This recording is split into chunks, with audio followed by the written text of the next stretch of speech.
nagiye kubona mbona ngo hari ikintu kimanutse hejuru, kimanutse mu ishusho y'ikigurube, kigeze hasi mbona kivuyemo abantu 4, ariko ndebye mbona n'abadayimoni, mbona si abantu basanzwe. Hanyuma bakivamo rero twari turi ahantu ku musozi turi gusenga, nabonaga turi kumwe n'abandi bantu turi gusenga, ari igihe cy'umugoroba mu kabwibwi. Umwe muri bo arababwira ngo none se ko bariya batubonye, ndahita mubwira niwe wari unabakuriye, aravuga ati kuba bariya batubonye nta kibazo, ibyo turi bubakoreye ngo ndabikubwira, ntago ari bo twaheraho turwana. Barangije aramubwira ngo bariya tuzabimisha, icyo tuzabakorera ni ukubimisha ijambo, tukabimisha agaciro, ntabwo ari bo cyane tureba, dore ko banatubonye, ariko nibabura ijambo ntabwo bazabona aho bavugira ibyacu. Nza kuza kubona ngiye gusenga, mbona ngiye mu cyumba cy'amasengesho gisanzwe, atari ku rusengero, ahantu hasanzwe, sanga abantu bari gusenga banezerewe, ariko ku matuwareti yarari aho ngaho hari abandi bantu, abadamu gusa 3 bahahagaze, ngo bavuga ngo ibyababaye, ngo naho ngo byagenze gutya, ngo bakatwambura ngo ijambo, ngo naho ngo badutesheje agaciro, ngo kugeza ngo kuri uru rwego. Nuko ngo ndababwira ngo nimuhore mukomere, ibi byakozwe n'abadayimoni nabonye baje mu bwoko bw'ingurube, kandi aba badayimoni bazanye inda nini, ntago mwemewe nyine. Aba babasohoye bafite inda nini, binjiyemo n'abo badayimoni, bamaze kwinjirwamo n'abo badayimoni. Muhumure, Imana izishakira inzira. Ariko aho hantu twahavuye nta kintu na kimwe dukoze, nta no guhimbaza, kuko ibintu byakorerwaga muri icyo cyumba cy'amasengesho byari ibintu biteye isoni. Harimo ibintu byo gupingana, abitwa abakozi b'Imana, umwe yarahanuraga undi akiyemera, agahita avuga ngo niwe uhanura, uwo mwuka wari wamaze kubinjira. Hanyuma nkiri kugenda mu nzira, ijwi ry'Imana rinjeho irambwira ngo rero ni uku nguku ubonye abadayimoni bagiye kumanukira abantu, ngo hajeho inda nini. Imana irambwira ngo uyu mudayimoni w'inda nini ashinzwe kubuza abantu gusenga, ikindi ashinzwe guhereza abantu gusenga by'umugenzo, ariko bakareba ku byubahiro byo mu isi, bakirengagiza yuko iyi nzira barimo bagendamo ari iyo kujya mu ijuru, atari yo gushaka ibihembo byo mu isi. Ndayibaza nti none si ibyo ngibyo ko bije gutyo, abadayimoni bakaba baje kubuza abantu gusenga, abandi nabo bakaba baje kubasenga by'umuhango, bizarangirira hehe? Imana irambwira ngo nzababwire ngo umuntu wese wasengaga, Imana irambwira ngo hagiye ngo abo badayimoni bazanye imyuka igiye itandukanye, baje no kuza kurwanya imbaraga z'abera, kuzimenagura. Hanyuma izi mbaraga z'abera wambaza ngo ni izihe mbaraga z'abera zizamenagurwa? Nuko umuntu wese witwa umunyamasengesho ugerageza gusenga no kwiyiriza ubusa, akagerageza kwirinda ibyaha, hariho umugambi wa Satani wo kutabahesha ijambo mu matorero basengamo. Baje no kuza kurwanya imbaraga z'abera, kuzimenagura. Hanyuma izi mbaraga z'abera wambaza ngo ni izihe mbaraga z'abera zizamenagurwa?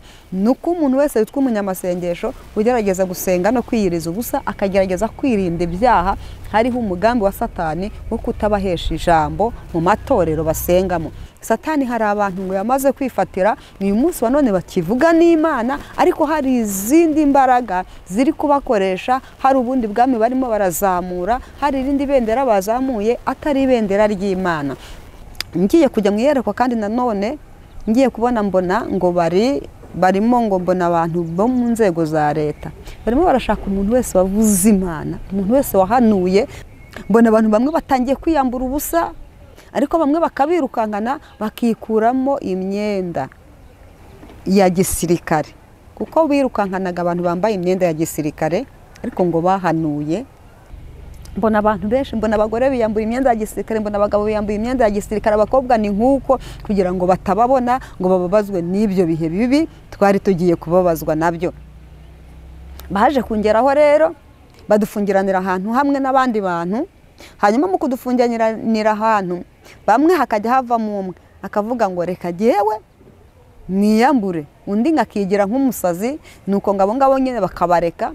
Hanyuma nanjye bangeraho barahambwira ngo Imana irambwira ngo hajeho imbaraga nyinshi. Ubona hari ipfu zitunguranye, ushobora kugendana n'umuntu akaguhuha byonyine, wagera mu rugo ugapfa ukabeshyera umuturanyi, kandi ni ba badayimoni bamanutse muri bwa buryo bw'ingurube bagiye kukurwanya.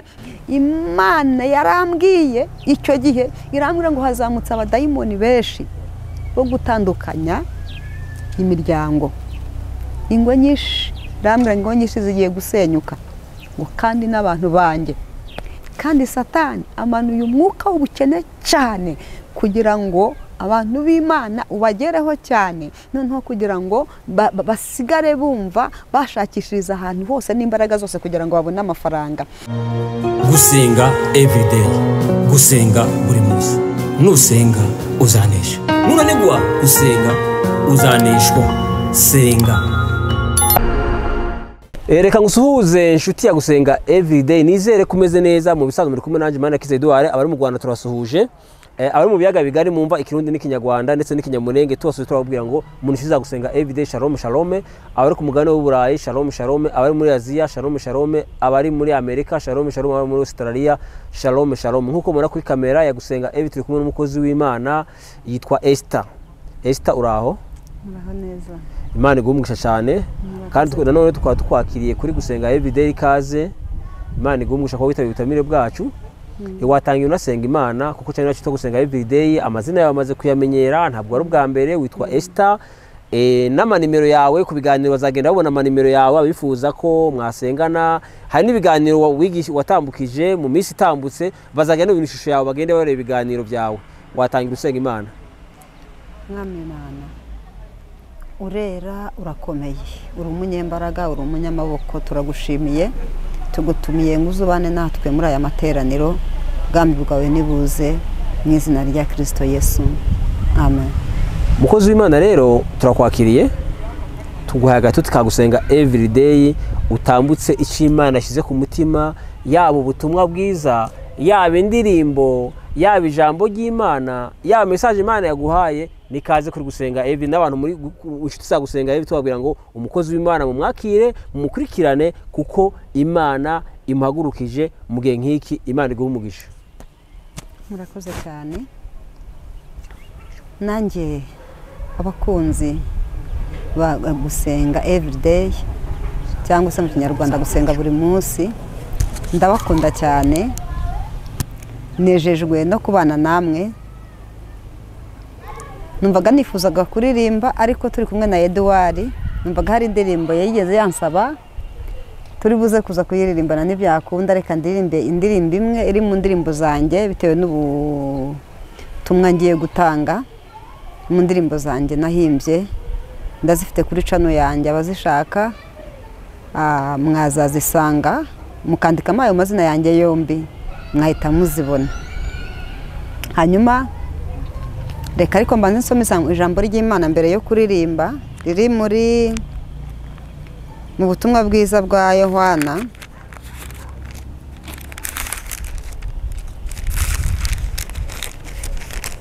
igice cyaho ni icya mbere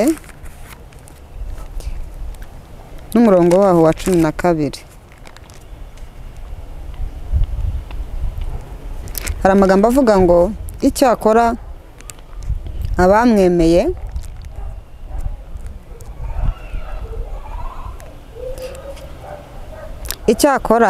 abamwemeye bose bakizera izina rye, yabahaye ubushobozi bwo kuba abana b'Imana. Imana yacu ihabwe icyubahiro. Hanyuma nimunyemerere mwamfuramwe nkuko bisanzwe ndirimbi mu ndirimbo zanjye. Ndi n'umuhanzi, buriya mumbona ndi umuhanzi, munyemerere ndirimbi. Abantu iyo bakubonye bagira ngo wavumwe n'Imana, bakakugira igicibwa ukabura n'ijambo, ariko mwene data tuzi Imana irakubaha. Abantu iyo bakubonye bagira ngo wavumwe n'Imana, bakakugira igicibwa ukabura n'ijambo, ariko mwene data tuzi Imana irakubaha.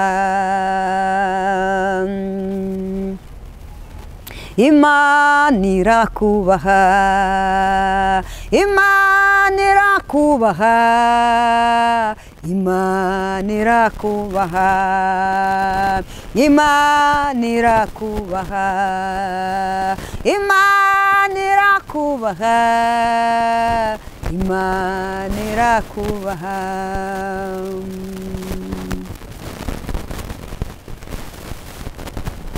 buriya Morodekayi gukurwa ku marembo nuko yari umuyuda kandi ukiranuka, komeza ukiranuke uzava ku rugamba.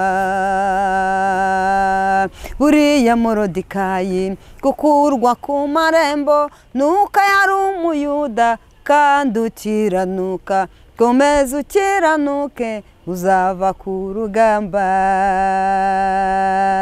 Imana irakubaha, Imana irakubaha, Imana irakubaha, Imana irakubaha, Imana irakubaha, Imana irakubaha.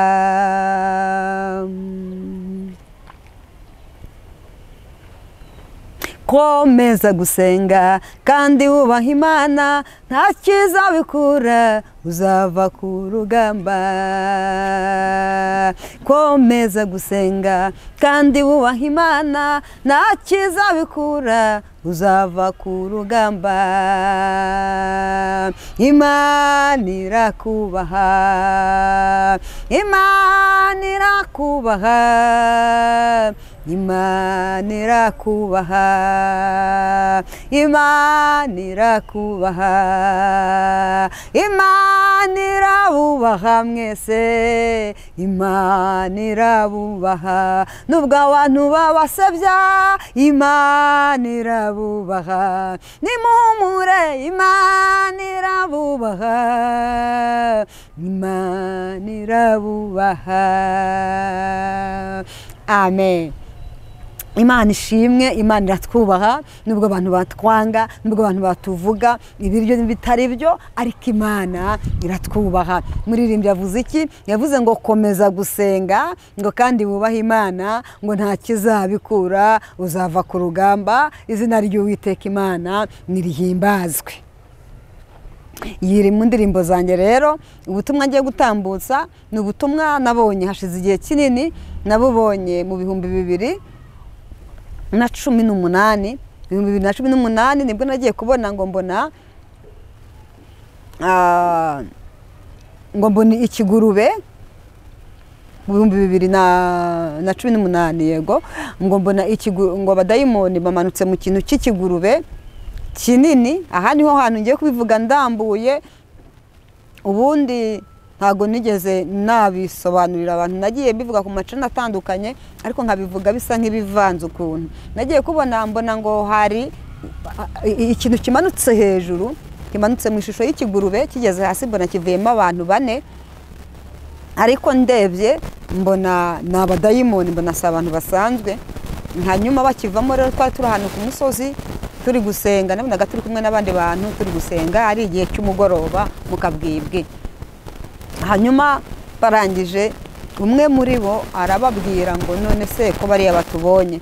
Ndahita mubwira niwe wari unabakuriye, aravuga ati kuba bariya batubonye nta kibazo, ibyo turi bubakoreye ngo ndabikubwira, ntago ari bo twaheraho turwana.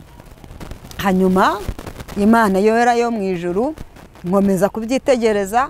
Barangije aramubwira ngo bariya tuzabimisha, icyo tuzabakorera ni ukubimisha ijambo, tukabimisha agaciro. Ntabwo ari bo cyane tureba, dore ko banatubonye, ariko nibabura ijambo ntabwo bazabona aho bavugira ibyacu.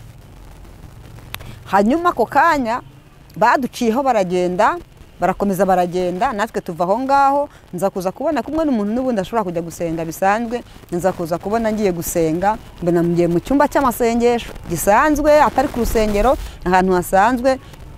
Mbona ndahagiye, mpageze sanga abantu bari gusenga banezerewe, ariko ku matuwareti yari ari aho ngaho hari abandi bantu, abadamu, bari abadamu gusa 3 bahahagaze. Doke yari umukobwa n'abadamu 2. Barimo baravuga ngo bavuga ngo ibyababaye, ngo naho ngo byagenze gutya, ngo bakatwambura ngo ijambo, ngo naho ngo badutesheje agaciro, ngo kugeza ngo kuri uru rwego. Nuko ngo ndababwira ngo nimuhore mukomere, ibi byakozwe n'abadayimoni nabonye baje mu bwoko bw'ingurube, kandi aba badayimoni bazanye inda nini. Rero kubera inda nini ntago mwemewe nyine aba babasohoye bafite inda nini, binjiyemo n'abo badayimoni, bamaze kwinjirwamo n'abo badayimoni, muhumure Imana izishakira inzira. Hanyuma ako kanya mpita mbafata mbajya imbere, ntabwo nabafashe akaboko, nagiye kubafata akaboko numva ntabwo bikunze, mpita mbajya imbere turagenda hamwe n'undi muntu, ntabwo we nkimwibuka, twari turi kumwe tuvuye aho ngaho kuko bamwe aho twari turi kumwe baratashye, twebwe tumera nk'abantu nyine kumwe umuntu aba agiye gusenga. Tubajya imbere turagenda, ariko ba bantu bari babasohoye leta babona ishusho yacu twebwe, hanyuma n'aba bantu nyine nabo binjiriramo, turinjira turagenda, ariko aho hantu twahavuye nta kintu na kimwe dukoze, nta no guhimbaza, kuko ibintu byakorerwaga muri icyo cyumba cy'amasengesho byari ibintu biteye isoni, harimo ibintu byo gupingana, abitwa abakozi b'Imana, umwe yarahanuraga undi akiyemera agahita avuga ngo niwe uhanura, uwo mwuka wari wamaze kubinjira. Hanyuma rero tuza gusohokamo numva nanababaye, babazwa n'ukuntu nta kintu na kimwe twakiriye kizima muri iryo teraniro. Hanyuma nkiri kugenda mu nzira numva ijwi ry'Imana rinjeho, irambwira ngo rero ni uku nguku ubonye abadayimoni bagiye kumanukira abantu, ngo hajeho inda nini, hajeho umudayimoni w'inda nini. Imana irambwira ngo uyu mudayimoni w'inda nini ashinzwe kubuza abantu gusenga, ikindi ashinzwe guhereza abantu gusenga by'umugenzo, ariko bakareba ku byubahiro byo mu isi, bakirengagiza yuko iyi nzira barimo bagendamo ari iyo kujya mu ijuru, atari yo gushaka ibihembo byo mu isi. Ndayibaza nti none si ibyo ngibyo ko bije gutyo, abadayimoni bakaba baje kubuza abantu gusenga, abandi nabo bakaba baje kubasenga by'umuhango, bizarangirira hehe? Imana irambwira ngo nzababwire ngo umuntu wese wasengaga yongere agire kabiri, kandi nimba wasengaga gatatu ugende wongeraho. Hanyuma kandi abantu bari bamaze kunamuka, ugasenga ngo uri umuhanuzi, ngo wasenze amashengesho kera, ukagabanya ibihe byo gusenga, ukavuga ngo nugisenga, menya ko abo badayimoni barakototeye. Aba bantu barwanya abandi, Imana yarambwiye ngo aba bantu barwanya abandi, nta kindi kintu gituma murwanya abandi, nta kindi kintu gituma wowe ubwawe wigira. Winjiwemo n'uwo mudayimoni ntiwabimenya, ukumva wiyemera ko ari we muhanuzi, ukumva ko abandi bavangiwe, wareba umuntu ukamureba mu ishusho runaka, ndetse na muntu yanahagara no ku ruhimbi no kwigisha ijambo ryonyine, ugatangira kubona ko atagishoboye. Ariko buriya wagakwiye kubanza ukareba neza uyu muntu udashoboye, wowe ushoboye iki, ese bashoboye iki ko nta muntu wigira, hanyuma ntiwinjirwemo n'abo badayimoni. Imana irambwira ngo hagiye ngo abo badayimoni bazanye imyuka igiye itandukanye. Cyambere nyine n'ibyo bintu by'inda nini, n'ibintu byo kwita ku muntu, umuntu ukamureba ko hari akantu afite, uyu muntu ukaba ari we ushaka yuko mubana, hanyuma ukatangira kurobanura ku butoni. Ariko abo badayimoni b'inda nini ntabwo ari abo badayimoni baje gusa, baje no kuza kurwanya imbaraga z'abera, kuzimenagura. Hanyuma izi mbaraga z'abera wambaza ngo ni izihe mbaraga z'abera zizamenagurwa? Nuko umuntu wese witwa umunyamasengesho ugerageza gusenga no kwiyiriza ubusa, akagerageza kwirinda ibyaha, hariho umugambi wa Satani wo kutabahesha ijambo mu matorero basengamo. Haba ari itorero ryari ryo ryose, mbese hariho umugambi wa Satani wo kudabahesha agaciro. Ariko Imana yarambwiye ngo muzakomeze musenge, kubera ko Imana niyo itanga agaciro, ntabwo Satani atanga agaciro. N'igihe uzabona barimo barakuzungaguza, uzihangane, kuko ibyo nabyo uzaba urimo uravuga ubutumwa. Niko Imana yambwiye. Yarambwiye ngo n'igihe cya ya mubabaro, n'igihe barimo baragusuzugura, buryo buri kuvuga ubutumwa, ntuzigere wivuna ngo wivune, kuko ngo kubera yuko bataguhaye agatuti, ibyo abantu b'iki gihe twita agatuti, kubera yuko utabonye ahantu uvugira ngo wigere wivuna ngo uvuge ngo uravunitse. Mu bigeragezo Imana yarambwiye ngo ibigerageza abarokore bitubaho, nkuko mujya muvuga ngo ni sabune. Ibigeragezo tuhura nabyo bwabyo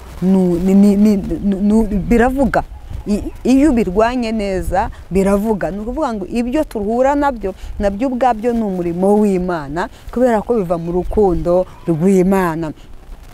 Umwuka rero yakomeze ansobanurira kuri abo badayimoni. Yarambwira ngo abo badayimoni ngo bamenywe rwose, ngo kandi ngo baje batazasubirayo. Yarambwira ngo ikintu kizabanesha ni uko aba bantu muzongera ibihe byo gusenga. Hanyuma yarambwira ngo kandi muri ibyo bihe byo gusenga, kongera ibihe byo gusenga, ni uko muri ubwo buryo bwo kongera ibihe byo gusenga buzahuza n'abantu mukorana umurimo. Nimba ari muri komite nyobozi, mukaba muri ababishopu, mukaba muri abashumba se, muri abaririmbyi, muri abakomite baririmbyi, muri za nzego uko zigiye zitandukanye, niko twese dukora umurimo w'Imana. Nuko mwebwe ubwanyu muzahuza, buri wese agashyira imbere mugenzi wiwe, abo badayimoni bazabahunga. Kuko Satani cyagambiriye, Imana yarambwiye ngo icyagambiriye ni kuzimya umwuka w'Imana, abantu bose bagasigara bakorera mu kirere cya Satani. Satani hari abantu ngo yamaze kwifatira, uyu munsi wa none bakivuga n'Imana, ariko hari izindi mbaraga ziri kubakoresha, hari ubundi bwami barimo barazamura, hari irindi bendera bazamuye atari ibendera ry'Imana. Satani afite imbaraga nyinshi zishaka ko ubu umuyoboke we mu buryo bwo mwibanga. Noneho kubera bwa buryo bwawe bw'ibanga ugiye kuba Satani yaragushyize ahantu mu kigobeko, ugakorana nawe mu buryo bw'ibanga, ku buryo nta n'umuntu ushobora kugutahura. Hari abantu harimo babangaba nyine, aba badayimoni bagenda bajya mu bantu, noneho hari abantu babahiyeho bagasenga, noneho bakabana cyane n'abarangi, cyangwa se akaba ari umuntu winjiyemo n'uyu mudayimoni nyine w'inda nini, akagenda aryahagagura aho abonye hose, ari umukozi w'Imana. Umuntu wamaze kurya intonorano rero iyo muhuye na bino biganza tubarambikaho, uyu muntu wamaze kurya intonorano ye yabaye igicamuke. Hari abadayimoni aho kugira ngo hagire abandi abantu agukuramo, hari abandi badayimoni agusigira izindi mbaraga zimanuka. Noneho kuko imbaraga ziri kumukoresha ntabwo ari imbaraga z'Imana, ni imbaraga z'abadayimoni. Izi mbaraga rero z'abadayimoni zibasha kuza nawe ubwawe zikaguhindura wari umunyamwuka. Biragusaba iki? Biragusaba kucana cyane cyane ko uwo muntu ikizamukubwira uzamubwirwa n'uko ukuri nyine, ntago muri buhuze. Ariko kudahuza n'ubundi umucyo n'umwijima ntago bivanga. Imana y'amahoro izaguha ubundi buryo bwo kugira ngo bane, kuko abantu b'Imana barahari, ntabapfira gushira, baracyahari. Humura, komera. Uyu mudayimoni yaramanutse, amanuka ari uw'inda nini. Rimwe na rimwe uzahasanga abantu bava inda imwe baryane, nibyo byahoze hari kubyiyongereye imbaraga. Uzasanga umuntu ku busanzwe twari dukizwa twe kera, nabonaga mu gihe cyanjye nakirijwemo kitari kera cyane kuko kitaruta yenda icyawe cyangwa se n'icy'uwundi, ariko nanjye igihe maze mu gakiza navuga ko ari kera. Twakirijwe hariho urukundo, twebwe twaribaga no mu cyaro, tukajya tugenda turi urubyiruko, tukajya duhingira buri rugo. Uyu munsi ntibikiboneka, imbaraga z'urukundo zararangiye. Ariko ubwo imbaraga z'urukundo hasigayeho ibintu gusa by'ubwibone, ibintu by'iki. Ariko muri ibyo byose ndabizi neza yuko Imana izadufasha, kuko niyo yatangije umurimo kandi niyo izawusohoza. Naratangaye cyane nsanga rwa rukundo abantu barugiraga, uyu munsi wa none hasigayemo agasigane, kureba umuntu ugahita umurebera mu ishusho ukavuga ngo azanye iki, arimo aravuga iki. Ariko ibyo ntabwo ari ibyacu kumenya. Yesu yigeze yavuga ngo ibyo kumenya iminsi n'ibihe ntabwo ari ibyanyu. Ntabwo rero biba ari ibyacu kumenya, ahubwo ni iby'Uwiteka. Mwuka yagumye ansobanurira iby'iyi ngurube, kuko ubu tuvugana hari igihe ngenda mu muhanda nkabona ishusho ya ba bantu, ntabwo wavuga uraceceka, ariko njya mbona ishusho ya ba bantu bamanutse mu mudayimoni w'ingurube. Mwitonde, ukuzimu habaho, nubwo mubona bimeze bitya, ni igihe cyagiye tugezemo cyo kugira ngo imbaraga z'abera zimenaguke, ariko ntabwo imbaraga z'abera zizamanagurika, kubera ko Imana irinda Abisiraheli kuva kera, ihora iri maso, ntabwo ihunikira. Ndagira ngo mbibutse yuko nubwo ibihe bikomeye, nubwo ibihe bigoye, njya ngenda mu nzira nkahura n'abo bantu bari bakoze mu rwego rw'abagabo, rwa kigabo, nta mugore, nta muntu wambaye imyenda ya kidamu wari urimo, nta ufite amabere, bari bakoze mu rwego rw'abagabo. Gihe hari igihe ngenda mu muhanda nkabubona nkubitanye n'umuntu, nkamubona muri ya shusho yari yayerekwa, nabonaga icyo gihe kera. Ariko nubwo ku isi tugenda tunyuranamo nabo, tukagenda tunyuranamo nabo, amaboko y'Imana dukomeje ntabwo yadutakaza. Nagira ngo mbahumurize, mbabwira ngo mukomere, urugamba ntabwo ari urwanyu, ni urw'Uwiteka. Nubwo mu isi tugenda dukutana imitwe nabo, ariko Imana ibarusha amaboko. ndabizi neza baraje ngo barwanya abera. Hari imbaraga zohererezwa muri bamwe bazi, noneho rimwe na rimwe ukagenda ngo umuntu arimo gusengera akagukuraho imbaraga z'Imana, ukazasigara uvuga se ko uyu muntu agiye kumusengera numva ameze neza, ukavayo uri umunyamasengesho wamenaguritse, imbaraga zose zajanjaguritse, ukavayo wumva nta kintu n'iki ngiki wumva ufite. Kubera iki? Wahuye na za mbaraga za wa muntu nawe utazi uko byamugendekeye. Izo mbaraga zaje uhura nazo ziragufata, ugiye urwaye umutwe, ufite amavunane, ufite ingorane, ufite ibintu bigiye bitandukanye. Ni muri ubwo buryo rero biba byagenze. Izo mbaraga z'abadayimoni ziba zagufashe, hanyuma zamara kugufata zikagufatira ku muntu wagiye ugiye gusengera, ariko usengeye umurangi, wasengeye undi muntu ugurusha imbaraga. Nayo mpamvu mbwira abadukurikiye, ntago mwari mukwiye kuba mu buzima bujya gusengera umuntu ngo ugende ushyize imbere inda.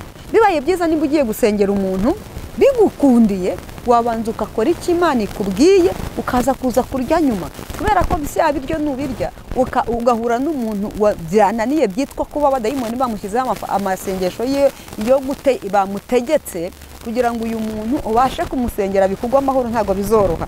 Biragusaba yuko rero wowe ugabanya inda, kubera ko Yesu we yaravuze ngo umuntu ntatungwa n'ibyo kurya gusa, ahubwo umuntu atungwa n'iki? N'amagambo y'ubugingo. Badukurikiye mwe, umuntu atungwa n'ibintu biva mu kanwa k'Imana. Ikintu kitubeshejeho ni ugusenga, nk'uko iyi camo turi kuvugiraho iri, nuvuga ngo ni ugusenga every day. Mu Kinyarwanda ni ugusenga buri munsi, ni ugusenga ubutitsa. Mu gihe ubonye ibikuyobeye ugasenga. Ni ukuvuga ngo rero ndagira ngo mubwire we mukozi w'Imana, njye kuvugana n'abakozi b'Imana, wowe ujya gusengera umuntu, wowe ujya guteranira ahantu ukahava umutwe wakuriye, nta kindi nuko izo mbaraga ziri aho ngaho ni imbaraga z'abarangi. Izo mbaraga zirimo izo muhagiye guhangana nazo, ugiye guhangana nazo nawe nta zindi ufite. Ugiye gusengera umuntu ugiye wujuje inda, kandi imbaraga ugiyemo ntabwo ari imbaraga z'umubiri, ugiye mu mbaraga z'umwuka. Nugenda ugasanga uyu muntu abadayimoni bamutegetse kutarya, urasanga yiyirije amasengesho yo kukurwanya, baramuvamo bakujyemo. Ariko nagira ngo nkubwire ngo ukimara kumvira itangazo ko hamanutse abadayimoni mu ngurube, nagira ngo nkwifurize Imana iguhishurire cyane ibirenze yewe ibyo nakubwira, kuko njye urumva hashize igihe kinini cyane mbibonye. Muri ibyo bihe uwo munsi mbona ibyo nyine nibwo kwa kundi dukanguka, muri kubona ko abantu twerekwa biba bimeze nka televiziyo. Nibwo nakangutse, maze gukanguka ndabisengera, mara umwanya mbitekerezamo kumwe tubitekerezaho, hanyuma ndongera ndaryama kandi ndasinzira. Icyo gihe ntabwo nateganyaga yuko naza kwitangazamakuru. Itangazamakuru ntabwo ndikunda, gusa ikintu Imana ikujyanye mubizi neza ko ari Imana uragikunda. Kubera ko atari Imana ntabwo Esther naza kwitangazamakuru mu bantu batarikunda nanjye mbamo. Hanyuma ndyamye mbona, ubwo urumva ko ntabwo nateganyaga ko naza kwitangazamakuru. Numvaga ko n'umuntu uje kwitangazamakuru, numvaga ari umuntu ugiye gutakaza imbaraga z'Imana. Ntabwo nari nzi ko kwitangazamakuru umuntu yaza akahavugira Imana agakomeza ari umurokore. Hanyuma ngiye kujya mu iyerekwa, kandi nanone ngiye kubona mbona ngo barimo ngo mbona abantu bo mu nzego za leta barimo barashaka umuntu wese wavuze Imana, umuntu wese wahanuye, barimo baramubaza ngo ni ibiki mwavuze, muze musobanure ibyo mwavuze. Hanyuma ngo ndabyitegereza, mbona abantu bamwe batangiye kwiyambura ubusa, mbona no ku mugabo wanjye, kandi umugabo wanjye ntabwo n'uyu munsi ntabwo arajya kwitangazamakuru. Mbona nawe barimo baramwirukankana, ariko bamwe bakabirukankana bakikuramo imyenda. Mu Kirundi bavuga ngo ni impuzu. Bakikuramo imyenda ya gisirikare, kuko birukankanaga abantu bambaye imyenda ya gisirikare, ariko ngo bahanuye. Ndetse n'abatanyuze ku itangazamakuru bahanuye, ariko biri mu ibanga bikamenyekana, ugahanurira mu nsengero bikaba bizwi hanyuze ku itangazamakuru, gusa kubuzwi byonyine barakugenzaga, kandi ukaba wambaye imyenda ya gisirikare. Mbona abantu benshi, mbona abagore biyambuye imyenda ya gisirikare, mbona abagabo biyambuye imyenda ya gisirikare, abakobwa ni nk'uko, kugira ngo batababona ngo bababazwe n'ibyo bihe bibi twari tugiye kubabazwa nabyo. Baje kungeraho rero badufungiranira ahantu hamwe n'abandi bantu. Hanyuma mu kudufungiranira ahantu bamwe hakajya havamo umwe akavuga ngo reka jyewe niyambure, undi ngakigira nk'umusazi, nuko ngabo ngabo nyine bakabareka. Hanyuma nanjye bangeraho barahambwira ngo tubwire ibintu wavugiye ku itangazamakuru, tubwire ibintu wagiye ubwira abantu uyu munsi bisubiremo. Ngo ndababwira ngo ntabwo ubu nashobora kubisubiramo. Havamo umudayimoni umwe yari afite ikintu nakibonye muri filimi. Muri filimi noneho nabonye ikintu sinzi uko se buriya amakamera hari ikintu muri filimi bacanga kimeze nk'umugozi, kiriho akantu k'agati, ariko nakibonye muri filimi abantu barimo bakina amafilimi y'imirwano, noneho bakagicanga gutya atari umugozi, kimeze ukuntu sinzi uko bakita. Mukoca ngo kitwa mukoca, kameramani arambwiye ngo kitwa mukoca. Icyo kintu rero nicyo barimo bazunguza ngo barakizunguza ngo bakinkubite, ngo hanyuma mu kukinzunguza ngo numva imbaraga ngo ziraje ziranteruye, ariko zinshyira hafi aho ngaho. Ngo nanjye mbona ntangiye kwigira inama yo kuvuga ngo ubundi ibi bintu nabiziragamo iki. Ngo ndavuga ngo reka mfungure ngo ishati ya gisirikare, iyo nyine ishati kuno wa gisirikare murabizi ko bakunja, niko nabaga nambaye. Ndavuga ngo reka nkuremo ishati nsigarane ipataro gusa. Hanyuma haza imbaraga mu mutima wanjye mpita niyumvisha ko ngiye kuba ikigwari, ariko nanjye nabonaga ngo nafunguye ibipesu. Abandi bo bakuragamo bagasigarana amasuve toma, bagasigarana amabogisa, bagasigara gutyo n'amasengeri, ariko mbona abantu bamwe barakomeye, ariko habayeho umubabaro mwinshi wo kubabaza abantu b'Imana. Ni ukuvuga ngo rero turi kwerekera mu bihe bibi byo kubabaza abantu b'Imana, turi kwerekera mu bihe bibi bigoye, turi kwerekera mu bintu bibi byo kubabaza abantu b'Imana, byo kubabaza abagenzi. Ariko nubwo ubona bimeze gutyo, wihanganira igicuku, utegereze igitondo. Wambaza ngo rero ngo byaje kuza kurangira gute? Naje kuza kubona nanjye banjyana ahantu bari bagiye kumbabariza. Umugabo wanjye icyo gihe yari afite ububyutse bwinshi, aho mu Cyankuzo, ndabizi ko abantu bo mu Cyankuzo mudukurikiye, ndetse nimwanambona namwe murabona ko twigeze kuza kujya tuhakoresha ibikorane. Umugabo wanjye yari umuntu kuko ni umupasiteri, akoresha ibiterane cyane mu Cyankuzo, cyane yakunze kuhakoresha ibikorane. Hanyuma muri Kongo yakunze kuhakoresha ibikorane cyane, kandi yari umuntu usenga buri munsi, nkabona arakabya. Ariko mbona ngo baramusize, ni ngewe ngo bajyanye. Noneho ngo ngira ikibazo, ndavuga ese ko umugabo wanjye ari we wakabyaga, nanjye nkabona arakabya, akora ibintu byo gukabya, kuko ari igihe bajyanye. Mbona baramfashe ngo abantu baza kundegera umugabo, ngo umugore wawe ngarakabya. Ngo mbona baje kuza kumundegera, ariko ntago namenye amaherezo y'ibyo yabasubije, ahubwo yaje kundeba handi nari ndimo kubabarizwa. Hanyuma mbona kandi atangiye kumpugura, wa muntu narinzi yuko akabya. Mbona tubaye mu buribwe bwinshi, harimo n'abapfuye bapfa mu buryo bwanzanganyije gutya. Umuntu akaza mukagendana n'umuntu mu modoka akagutera akantu k'agashinge, wagera mu rugo ugapfa.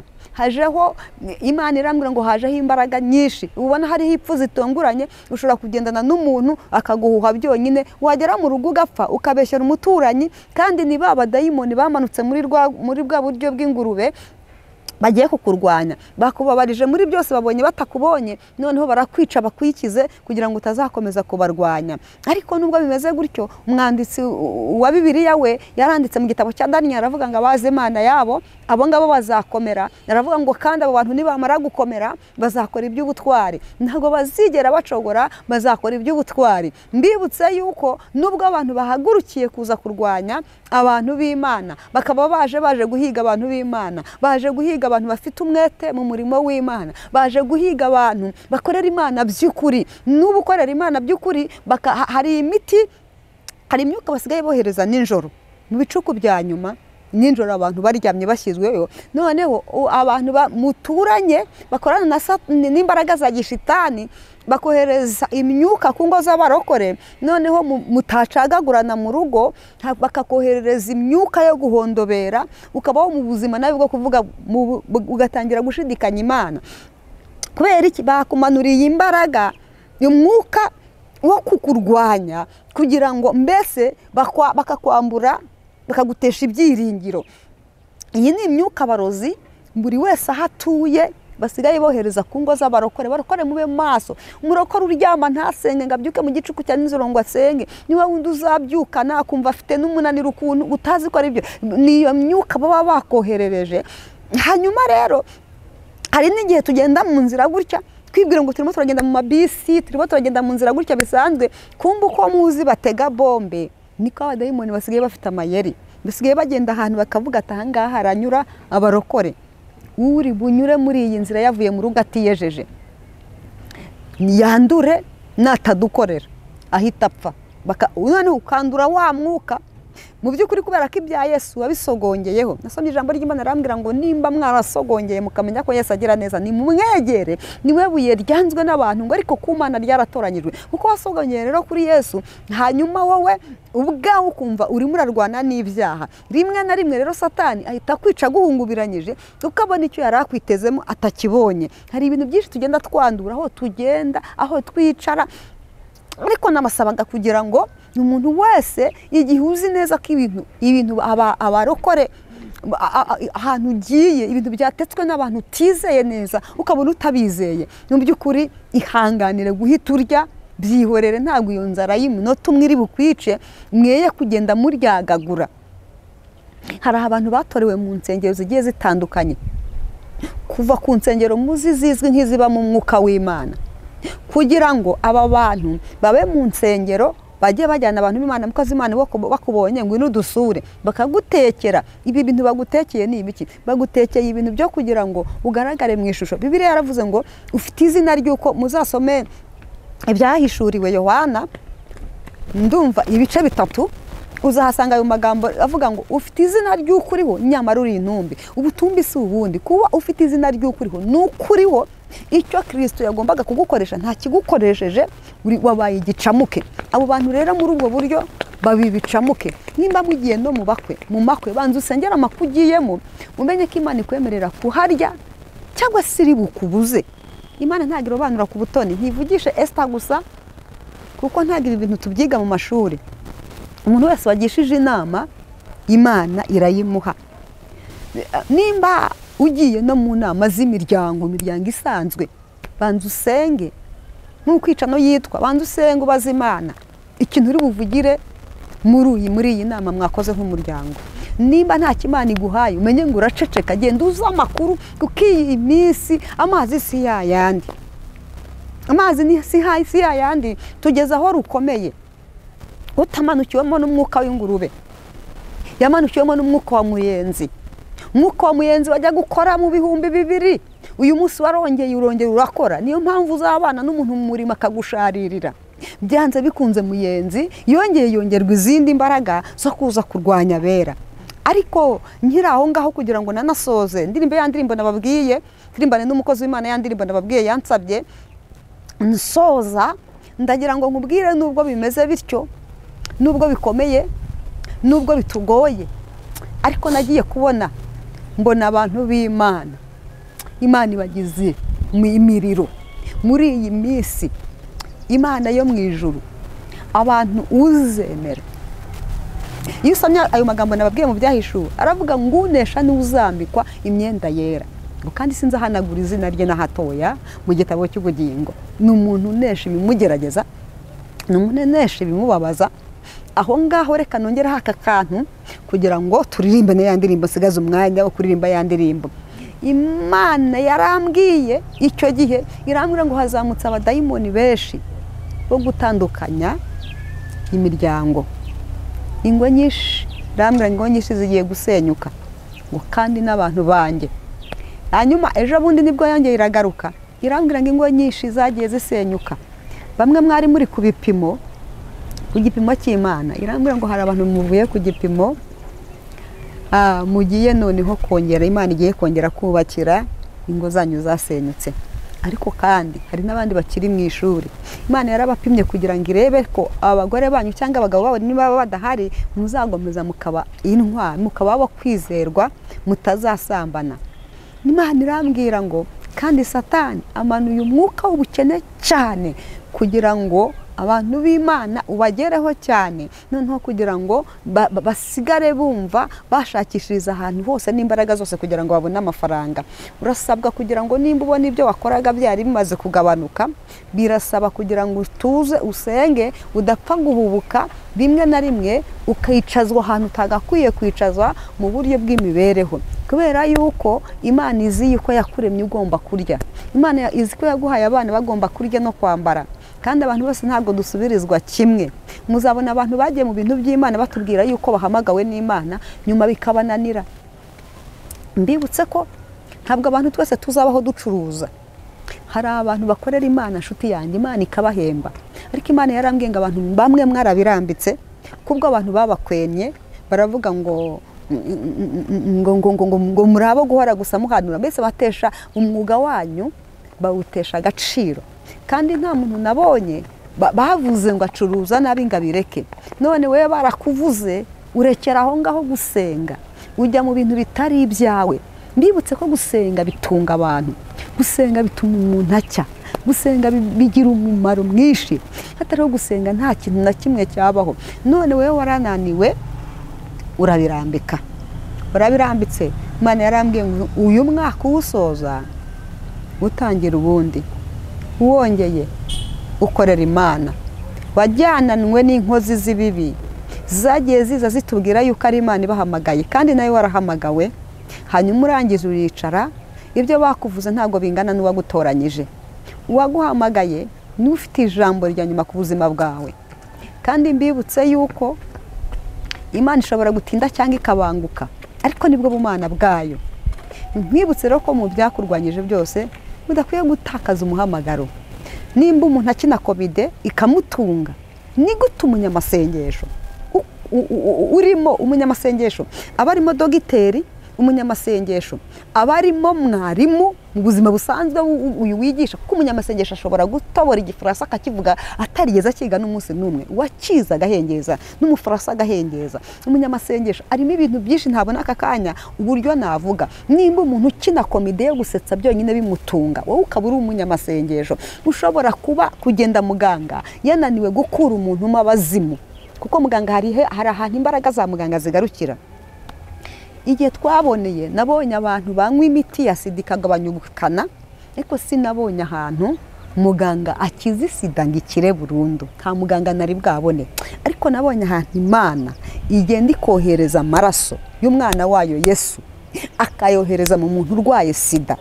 Aya maraso akagenda agagotomera amaraso yari amaze kwinjirwamo n'udukoko twa virusi sida, umuntu akaba muzima. Tubonye abatanga ubuhamya bavuga ngo nari ndwaye none narakize. Tubonye indwara zigiye zikomakomeye bikorwa n'abanyamasengesho. Ni ukuvuga ngo nimba uyu muntu afite ubu butware mubasha gukora ibintu dogiteri ukomeye wo mu Bufaransa cyangwa se n'ahandi handi abantu abaganga bagiye bakomakomeye byamunaniye, ntago uyu muntu ari uzananirwa kubaho. Icyakora birashoboka yuko ukiri mu gihe cy'ishuri, ariko umuhamagaro w'umuntu uramutunga. Wishaka kwigana ucuruza atari ubuhamagaro wawe. Nimba umuhamagaro wawe ari ubuhanuzi, hanura bizagutunga.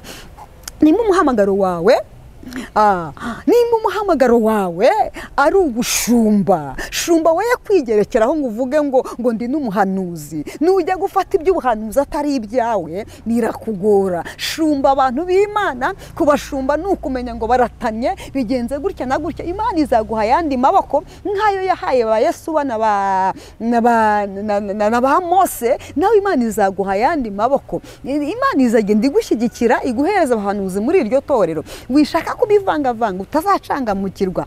Iyi murimo w'Imana ntihazagira umuntu udayidusebereza, abayivuga nabi bayibeshyera mu bagira inama barekera aho ngaho. Uyu murimo, ibi bintu by'Imana, uyu muhamagaro, Imana mbiyibutse ko Imana ihamagara uko ishaka. Hari umuntu Imana ihamagara ikavuga ngo mwebwe, ikamutegeka ari hanze, ikamubwira ngo uriya muntu w'Imana muhereza amafaranga. Hanyuma uyu muntu akaguhereza amafaranga. Yamara kuguhereza amafaranga, uyu ni Imana yamukoresheje iki? Uko ashaka.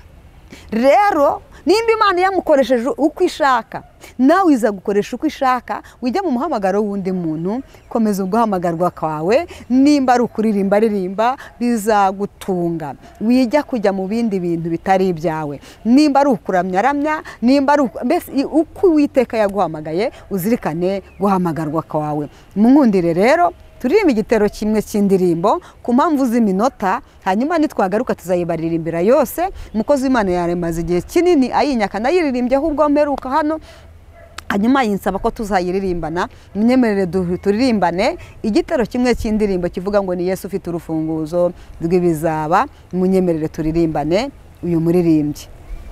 Ni Yesu ufite urufunguzo rw'ibizaba, rw'ibizaba, nibyo bihora binezeza, na wundi wo kurundindira keretse we, keretse we,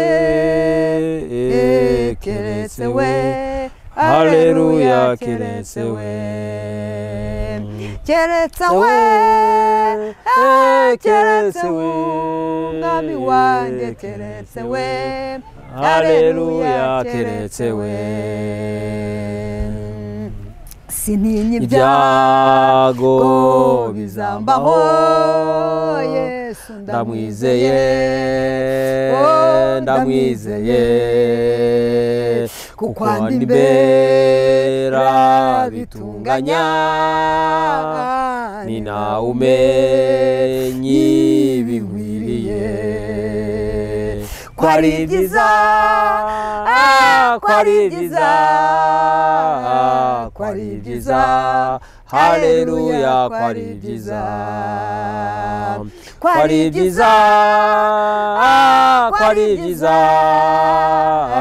ko ari byiza, bene data, ko ari byiza.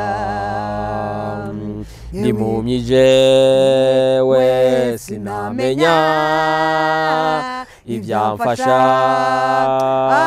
ibyamfasha, ntabwo nza mwaka urufunguzo, ahubwo amfashe ukuboko kwe.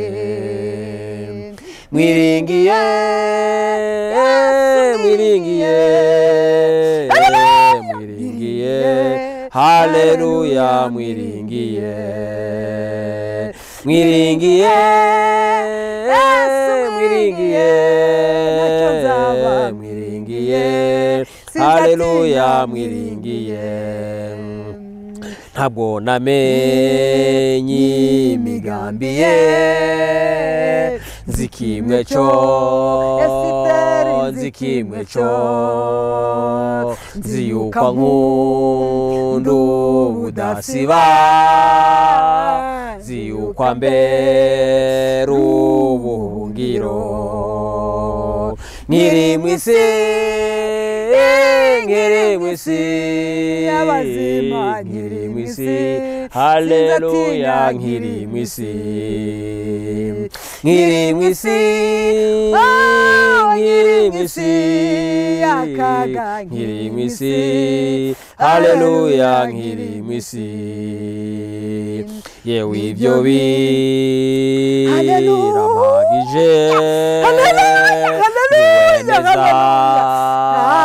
nguweneza, sindeba ko bizambaho, bizwi na Yesu wampfiriye. Natinye iki, natinye iki, mfite Yesu, natinye iki, haleluya, natinye iki, natinye iki, natinye iki, mfite Yesu, natinye iki, haleluya, natinye iki, natinye iki, natinye iki, natinye iki, haleluya, natinye iki. Nkiri mu isi, nkiri mu isi y'abazima, nkiri nkiri mu isi natinye iki haleluya natinye iki nkiri mu isi natinye mu isi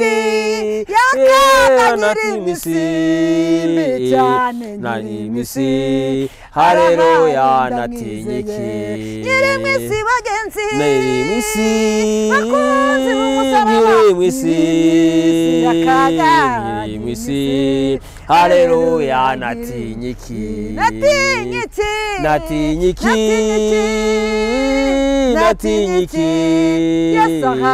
natinye iki haleluya nkiri mu isi natinye iki bakunzi natinye iki wowe watinye iki nkurikiye natinye iki dufite Yesu natinye iki haleluya natinye iki. Imana ibahe umugisha. Reka dusenga Imana. Turagushimiye uri umwami, turagushimiye urakomeye. Ndumva nejejwe nuko ntacyo gutinya gihari kuko ukiri ku ngoma. Ubwo ukiri ku ngoma nta kintu na kimwe cyadutinyisha keretse icyaha nicyo dukwiye gutinya cyonyine, ariko ubundi dukwiye gushira ubwoba. Turi mu isi y'imivurungano, watsinze urupfu na n'uyu munsi uracyakomeza kudutsindira. Izina ryawe niryubahwe. Nibutse ukuntu wamanutse ikuzimu Satani ukamwambura imfunguzo, ndumva nta bwoba mu ijuru imbere y'Imana mfite umuntu ngererayo. Ndumva nta bwoba bw'iyi minsi yuzuyemo amayobera ya Satani, ndumva nta bwoba kuko umwami Yesu nkunda, ukunda abadukurikiye, ukunda abakunzi b'umusaraba, ukunda abakunzi ba Yesu, ukunda abafana. Haleluya, bazava mu bufana binjire mu mwuka wera wo guhamya ubwo tugufite. Ni wowe muyobozi w'urugendo, mutima wanjye uguwe neza. Sheri mwiza, abandi twagize abasheri babi, ariko wowe uri sheri mwiza, nguwe neza kuko nkufite. Izina ryawe nirihimbazwe. Abadukurikiye mbatuye umuntu wese Kristo mwiza, ndasabye ngo nimba akunda gusenga everyday nadukundira Imana, nakunda Imana izamuhindurira ubuzima kuko ni wowe ufite urufunguzo rw'ibizaba ku muntu wese. Tugushimiye ibyatubayeho, tukuragije n'ibiri imbere mu izina rya Kristo Yesu, amen. Reka tugushimire umukozi w'Imana, tukubwiye ngo Imana iguhe umugisha. Murakoze cyane. Reka dushimire n'umukameramani wacu, tukubwiye nawe ngo Imana iguhe umugisha. Reka dushimire umuntu yabanye natwe muri iki kiganiro, tukubwiye nawe ngo Imana iguhe umugisha. Reka dushimire umuntu yakanze subscribe cyangwa ko sabune, nawe tukubwiye ngo Imana iguhe umugisha. Imana y'amahoro ibahe umugisha. Ushobora kuba nawe ari ubwa mbere ugeze kuri gusenga everyday, tugusaba ukanda subscribe cyangwa ukora share. Imana iguha umugisha. Ikiganiro naho karibu kandi habwa umugisha n'Imana. Amen. Amen. Amen. Amen. Ikiganiro naho ubutaha. Shalom. Shalom. Amen. Gusenga everyday, gusenga buri munsi. Nusenga uzanesha, nunanigwa gusenga uzaneshwa. Senga.